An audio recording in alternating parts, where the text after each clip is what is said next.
Saveur Production.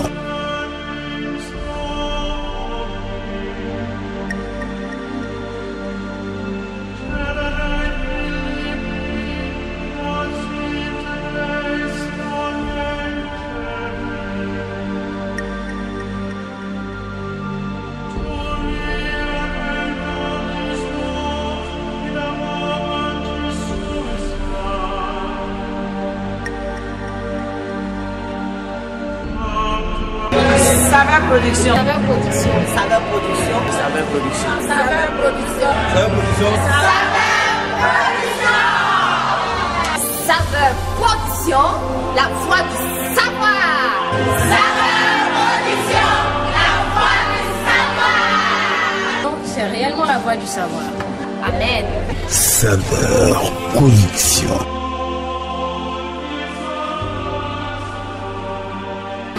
Vraiment, il me montre comment je vais marcher dans ma vie et sur le chemin de Dieu, sur la vie de mes enfants.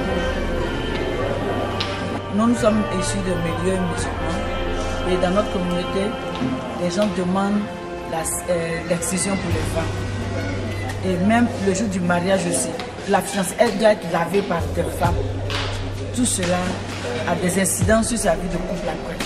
Donc, au sortir de cette conférence, je crois que je serai mieux armé à mon âge pour parler, guider les parents.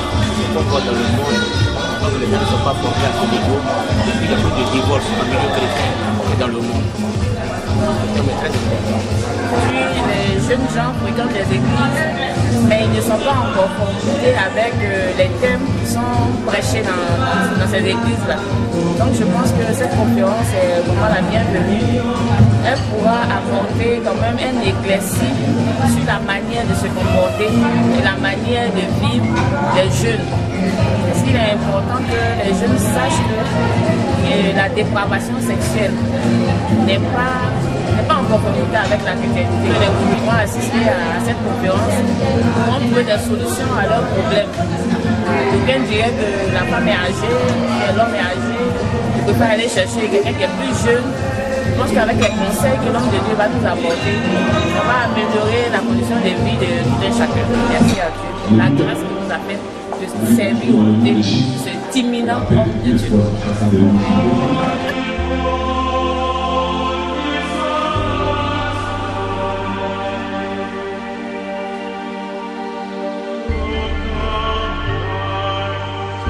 Fondateur de l'Église, la saveur de Christ, sois béni, Papa. La paix de Dieu soit avec toi. Homme de charisme, éminent homme de Dieu, élu de Dieu. Acclame cette force.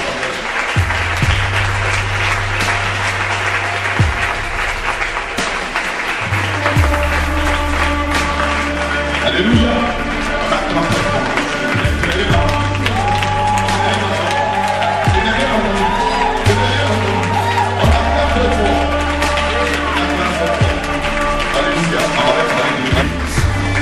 On avait parlé de l'île des pouvoirs, papa, mais maintenant les gens, je crois que vous aussi vous l'avez vu. Alléluia. Donc ce matin encore vous allez le voir. Vous allez le voir, vous allez le voir. Sois béni par Dieu. Soyez bénis pour de place avec le Christ. Soyez bénis pour de place avec le Christ. Disposons-nous que le nom de l'Éternel soit béni. On attend très proche.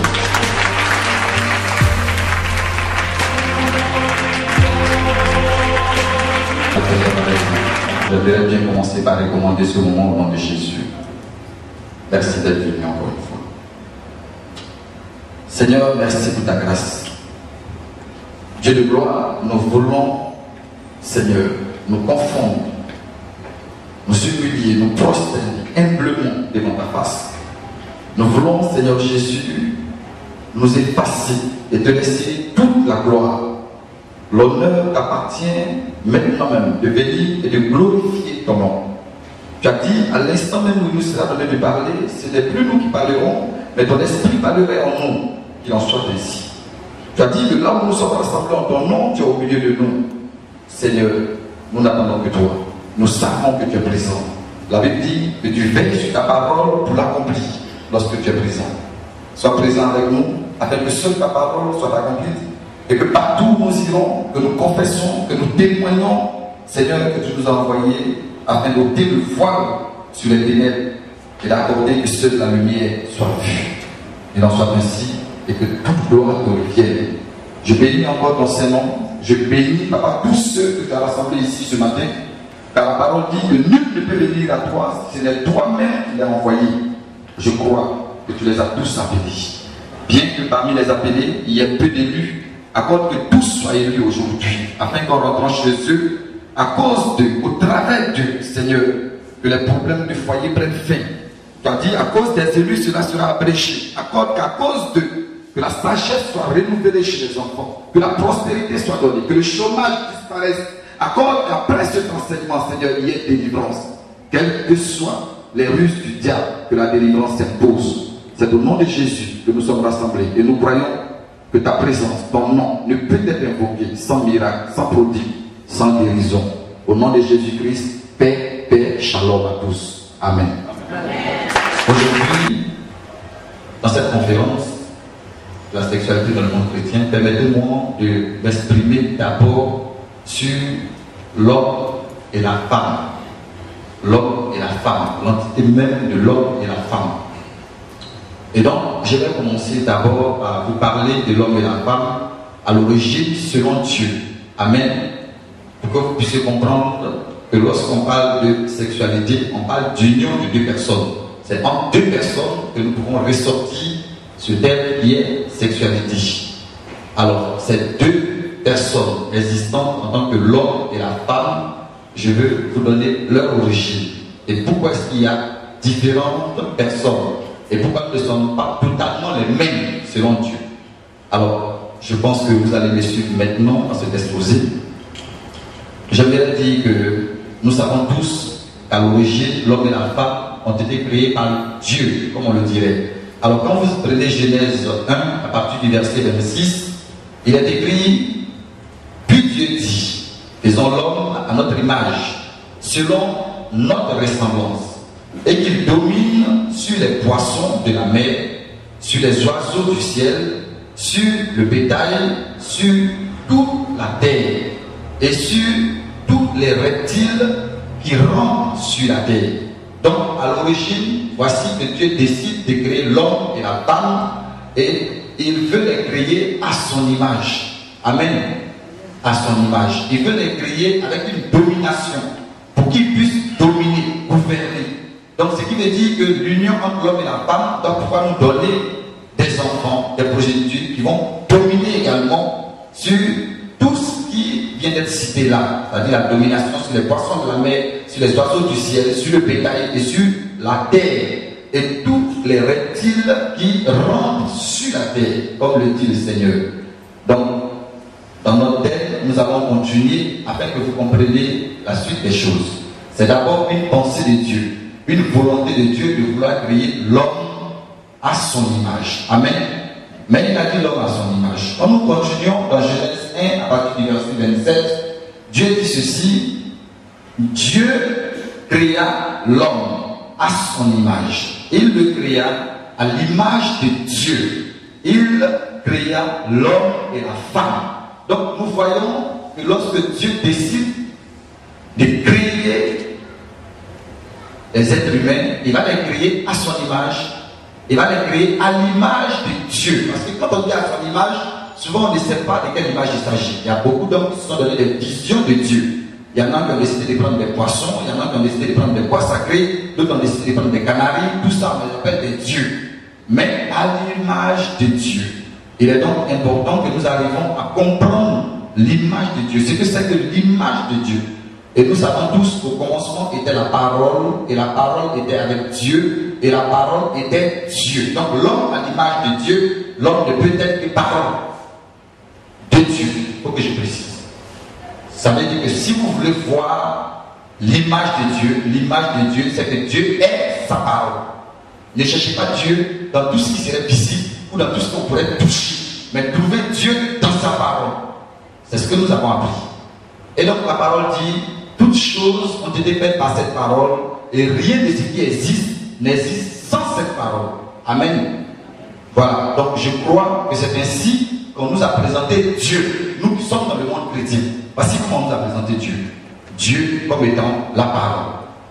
Dieu comme étant la parole et la puissance et le pouvoir de la parole, de la manifestation de la parole. Amen. Alors, je continue parce que si Dieu a créé l'homme à son image et s'il les a créés hommes et femmes, ça veut dire qu'il ne faut plus regarder la nature de la femme comme étant une faiblesse mise à part. Il ne faut pas regarder l'homme également comme étant une force brute, mais tous les deux doivent être revêtis dans un premier temps de la parole. Nous sommes d'accord? Alors nous continuons. Écoutez bien. Alors, Dieu ayant créé l'homme et la femme, il est important pour vous les chrétiens de savoir qu'il existe deux natures d'hommes, deux natures de femmes. Parce que si nous devons parler de la sexualité dans le monde chrétien, il est important de savoir qu'il existe un autre monde que le monde chrétien.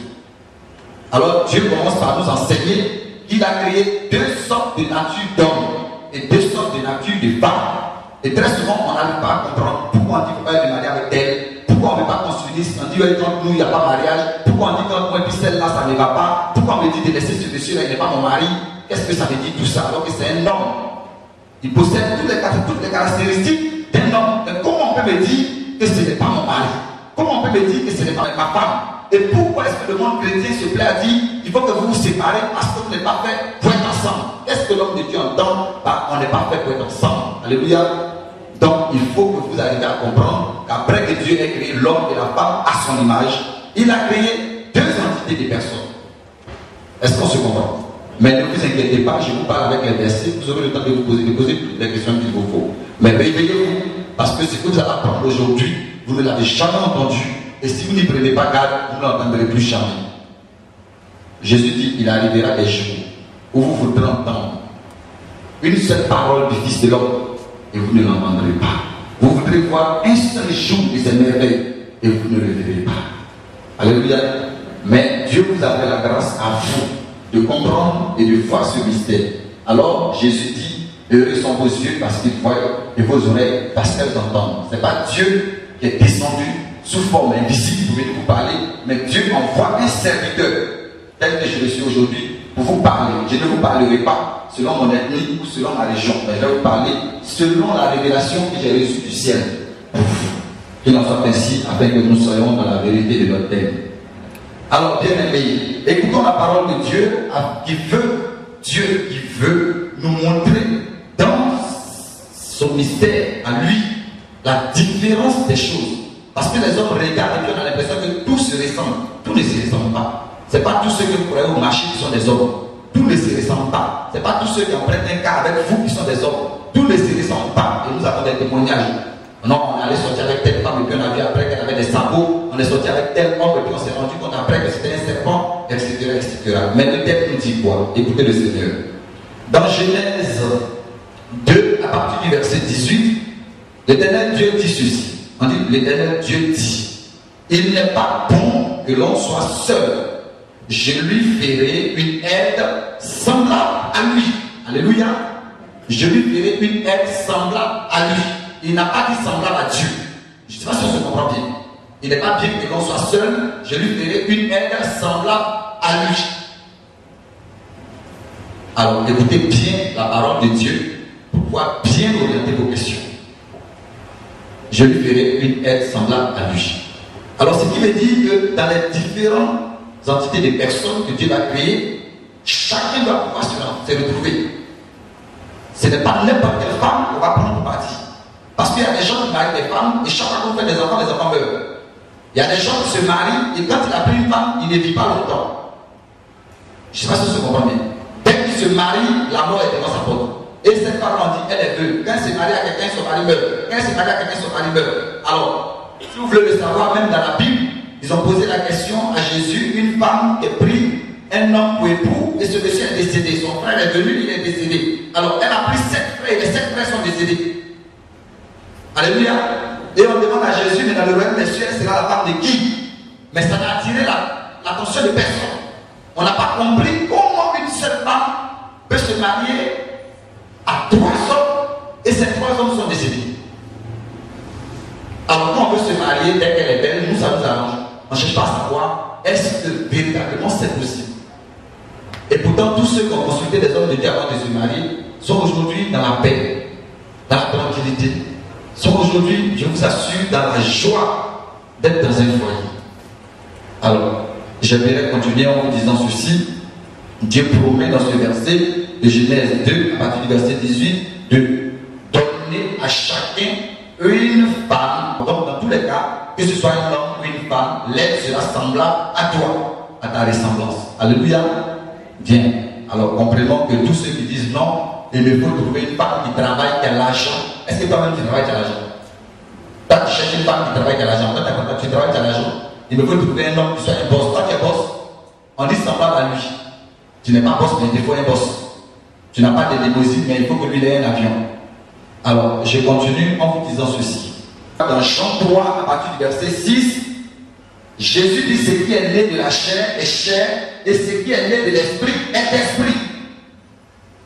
N'oubliez pas que tout à l'heure, le Seigneur nous disait qu'il allait créer, nous donner une aide semblable à nous. Je ne sais pas si on se comprend. Alors, pour savoir qu'il y a deux quantités, Jésus attire notre attention. Il y a ceux qui sont nés charnels et il y a ceux qui sont nés spirituels. Donc, ce qui est né de la chair est chair, et ce qui est né de l'esprit est esprit. Alléluia. Alors, donc comprenez ce que je vais vous dire. Alors, si Jésus nous oriente entre le charnel et le spirituel, il faut bien que Dieu, à l'origine, nous montre que dans sa création, il y a le charnel et il y a le spirituel.